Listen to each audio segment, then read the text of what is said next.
अगर आप इंडिया से कुवैत ट्रैवल करने का प्लानिंग कर रहे हैं तो आपको ये सर्कुलर जानना बहुत ही ज़रूरी है, जो कि directorate general of civil aviation Kuwait ने रिलीज़ करा था कल 23 अप्रैल 2021 को। इसमें उन्होंने 5 पॉइंट्स बताए हैं, 5 इंपॉर्टेंट पॉइंट्स बताए हैं जो आपको जानना ज़रूरी है। इंडियन ट्रैवलर्स को, जो भी पैसेंजर इंडिया से ट्रैवल कर रहे हैं, उनके लिए डे बाय डे मुश्किलें और भी बढ़ते जा रही हैं। यूएई ने बैन करा है 10 दिनों के लिए, आपको पता ही है। ओमान ने बैन करा है, आपको पता है। बहरीन ने कुछ गाइडलाइंस एडिशनल जोड़ दिए हैं।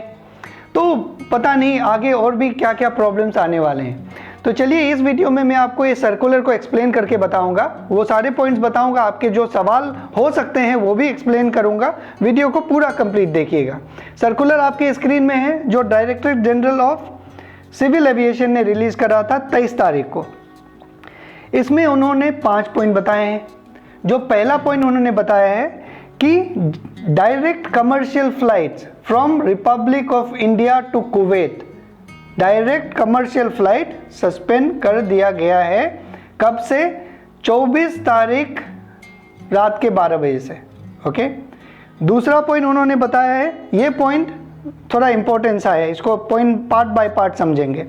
इसमें इन्होंने कहा है कि all passengers arriving from Republic of India are not allowed to enter the country either arriving directly और वाया अनदर कंट्री। इसका मतलब ये है कि जो भी पैसेंजर्स इंडिया से ट्रैवल कर रहे हैं कुवैत, उनका एंट्री अलाउ नहीं है, चाहे वो डायरेक्ट आए या फिर इनडायरेक्ट आए। इनडायरेक्ट मतलब इंडिया से किसी दूसरे कंट्री में गए और नेक्स्ट डे कुवैत ट्रैवल करें।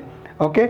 लेकिन यही लाइन में उन्होंने एक बात और कहा है, unless they have resided outside the Republic of India at least 14 days prior arrival to the state of Kuwait. उन्होंने ये भी बताया है इसमें कि जो भी लोग 14 दिन बाहर, इंडिया से बाहर अगर रुके हैं, वो इंटर कर सकते हैं। इसका मतलब ये है। तो इस जो सेकेंड क्लोज को एक बार फिर से दोहराता हूँ, जो भी travellers from India to Kuwait अगर डायरेक्ट ट्रैवल कर रहे हैं, वो डायरेक्ट इंटर नहीं कर सकते। अगर वो कोई दूसरे कंट्री से, जैसे आज उन्होंने कोई दूसरे कंट्री गया और आज ही कुवैत ट्रैवल कर रहे हैं, वो भी अलाउ नहीं है। लेकिन जो भी लोग इंडिया से बाहर 14 दिन रुके हैं, वो एंट्री कर सकते हैं कुवैत में। ओके। अब इसमें एक और सवाल आप लोगों का होगा, क्या हम ट्रांजिट कर सकते हैं? क्योंकि कई सारे लोग नेपाल से अल जजीरा एयरलाइंस लेके Nepal to Kuwait and Kuwait to Saudi Arabia आ रहे हैं। तो ट्रांजिट के बारे में इन्होंने कुछ नहीं कहा है। इसका मतलब है कि ट्रांजिट कर सकते हैं, खाली एंट्री सस्पेंडेड है। ओके।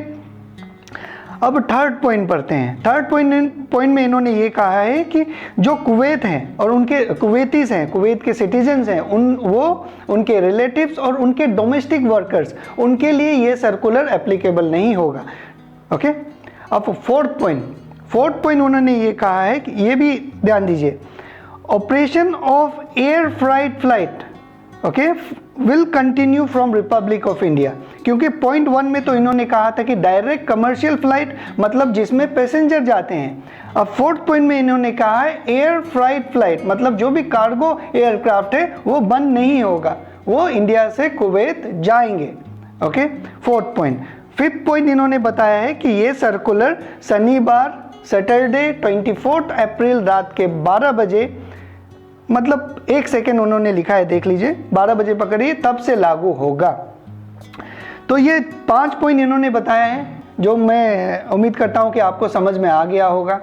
इससे रिलेटेड आपके क्या एक सवाल हो सकते हैं? आपके 2 तरह के सवाल हो सकते हैं। पहला सवाल ये होगा, जैसे मैंने आपको बताया कि कई लोग नेपाल से कुवैत से सऊदी अरेबिया जा रहे हैं अल जजीरा एयरलाइन से, तो वो जा सकते हैं। दूसरा आपका ये सवाल होगा कि क्या हम दूसरे कंट्री में रुक के जा सकते हैं? वो कौन कौन से कंट्री होंगे?